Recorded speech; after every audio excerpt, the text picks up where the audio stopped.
দর্শক, জুলাই পদযাত্রার ধারাবাহিকতায় আজ পটুয়াখালীতে এসে উপস্থিত হয়েছেন এনসিপির যে সকল নেতৃবৃন্দ রয়েছেন তারা। এখানে এসে উপস্থিত হয়েছেন এনসিপির নাহিদ ইসলাম, এরপরে সার্জিস আলম এবং হাসনাত আবদুল্লাহ সহ এনসিপির নেতাকর্মীরা। আজ কিন্তু তারা পটুয়াখালী শহরে তারা জুলাই যে পদযাত্রা রয়েছে সেই জুলাই পদযাত্রা করেছেন এবং পটুয়াখালীর সার্কিট হাউস সংলগ্ন যে স্থান রয়েছে সেখানে তারা আসলে একটি পথসভা করেছেন।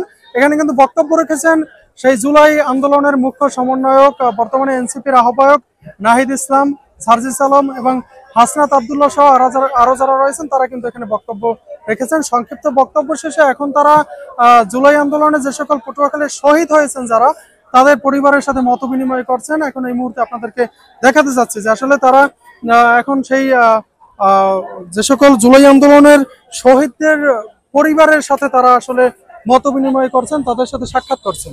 আপনাদেরকে যদি বলতে চাই যে আসলে এই জুলাই পদযাত্রাকে কেন্দ্র করে কিন্তু গত এক সপ্তাহ যাবতই পটুয়াখালীতে ব্যানার, ফেস্টুন এবং তোরণে ছেয়ে গেছে পটুয়াখালীর বিভিন্ন জায়গা। এবং এখানকার স্থানীয় যে সকল নেতাকর্মী তারা কিন্তু এই আয়োজন করতে যা কিছু প্রয়োজন তারা দিনরাত অক্লান্ত পরিশ্রম করে এই কাজগুলো করে যাচ্ছেন। তাছাড়াও কিন্তু আসলে পটুয়াখালীর যে সকল উপজেলাগুলো রয়েছে সেই উপজেলাগুলো থেকেও কিন্তু নেতাকর্মীরা আজ সকাল থেকে এখানে আসতে শুরু করেছেন এবং এই পদযাত্রায় অংশগ্রহণ করেছেন। আপনাদেরকে যদি বলে রাখি, এখন কিন্তু গুড়ি গুড়ি বৃষ্টি হচ্ছে। এই বৃষ্টির মধ্যেও কিন্তু আসলে সমাবেশ চলছে। বৃষ্টিকে উপেক্ষা করেও নেতাকর্মীরা আসলে সমাবেশ মাঠে অবস্থান নিয়েছেন এবং অনেকে দেখা গেছে সকাল থেকে বাস এবং বিভিন্ন যানবাহন যোগে তারা এখানে এসেছেন। এসে কিন্তু তারা আসলে এই পদযাত্রায় অংশগ্রহণ করেছেন এবং এখন যেহেতু শহীদ পরিবারের সাথে তারা মত বিনিময় করছেন, এরপরেও তাদের ব্যাপক কার্যক্রম রয়েছে, তারা সেগুলো সম্পন্ন করবেন। আপনাদেরকে বলতে চাই যে আগামীকাল সন্ধ্যায় কিন্তু আসলে এই জুলাই আন্দোলনের যে সকল নেতাকর্মীরা রয়েছে তথা এনসিপির নেতাকর্মীরা তারা কিন্তু এসে পটুয়াখালী সার্কিট হাউসে অবস্থান করছিলেন।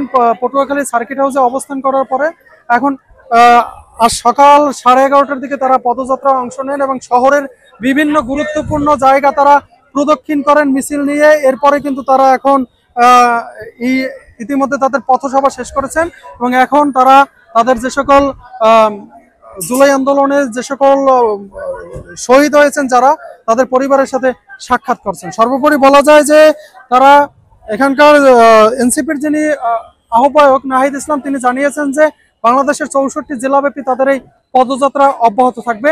এছাড়াও কিন্তু আসলে পটুয়াখালীবাসীর উন্নয়নে অগ্রযাত্রায় কিভাবে ভূমিকা রাখা যায় এই শীর্ষকও আলোচনা করেছেন এখানে আসা নেতাকর্মীরা। তো এই ছিল আমার কাছে পটুয়াখালী থেকে জুলাই পদযাত্রার সর্বশেষ।